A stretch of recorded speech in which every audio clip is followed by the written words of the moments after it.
السلام عليكم.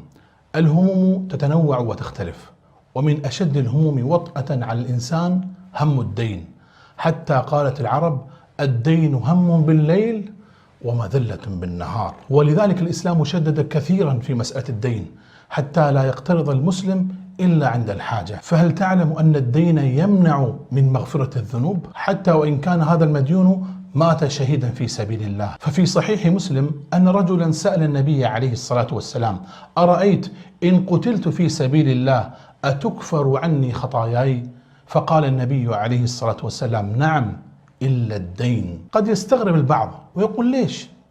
لأنها حقوق الناس. حقوق الله تعالى قد يغفرها لك، أما حقوق الناس فلا تغفر لك إلا إذا أديت هذه الحقوق أو صاحب الحق عفى عنك وتنازل. لذلك كل من أخذ دينا لا تبرأ ذمته إلا بسداد الدين، فمن لم يسدد دينه في الدنيا فإنه سيسدده في الآخرة من حسناته أو سيئاته. قال النبي عليه الصلاة والسلام: من مات وعليه دين فليس بالدينار والدرهم ولكن بالحسنات والسيئات.